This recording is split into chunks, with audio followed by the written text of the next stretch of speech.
ଏହି ଭିଡ଼ିଓଟି ସୋସିଆଲ ମିଡ଼ିଆରେ ବେଶ୍ ଭାଇରାଲ ହେବାରେ ଲାଗିଛି। ସୋସିଆଲ ମିଡ଼ିଆରେ ପୋଷ୍ଟ ହେବା ପରଠାରୁ ଲକ୍ଷାଧିକ ଲୋକେ ଦେଖି ସାରିଲେଣି। ଖାଲି ଦେଖି ନାହାନ୍ତି, ମଜାଦାର କମେଣ୍ଟ ବି କରିଛନ୍ତି। ତେବେ ଭିଡ଼ିଓ ସମ୍ପର୍କରେ ଅଧିକ ଜାଣିବା ପୂର୍ବରୁ ଚ୍ୟାନେଲକୁ ସବସ୍କ୍ରାଇବ୍ କରିଦିଅନ୍ତୁ। ବର୍ତ୍ତମାନର ସୋସିଆଲ ମିଡ଼ିଆ ଯୁଗରେ ସମସ୍ତଙ୍କୁ ଫେମସ୍ ହେବାର ନିଶା ଘାରିଛି। ନିଜର ନିଆରା ଅନ୍ଦାଜରେ ସମସ୍ତଙ୍କୁ ନିଜର ଦିବାନା କରିବା ପାଇଁ ସତେ ଯେମିତି ଚାଲିଛି ପ୍ରତିଯୋଗିତା। ସେଥିପାଇଁ ତ କେମିତି ନିଜକୁ ୟୁନିକ୍ କରିବେ ସେ ଚେଷ୍ଟାରେ ଲାଗି ପଡ଼ିଛନ୍ତି ସମସ୍ତେ।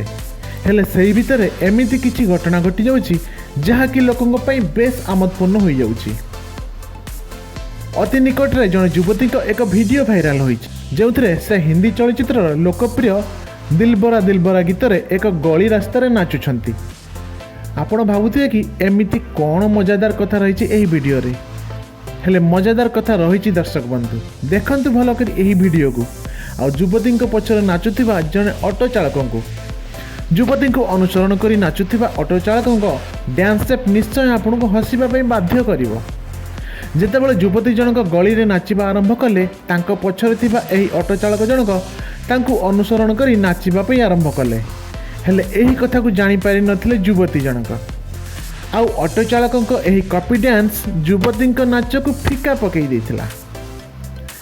ଏହି ଭିଡ଼ିଓକୁ ଜଣେ ଦର୍ଶକ ସୋସିଆଲ ମିଡ଼ିଆରେ ଛାଡ଼ିବା ପରେ ଭିଡ଼ିଓଟି ଦ୍ରୁତ ଗତିରେ ଭାଇରାଲ ହେବାରେ ଲାଗିଛି ଏବଂ ଏହି ଭିଡ଼ିଓରେ ବହୁ ଲୋକ ମଜାଦାର କମେଣ୍ଟ ବି ଦେଉଛନ୍ତି।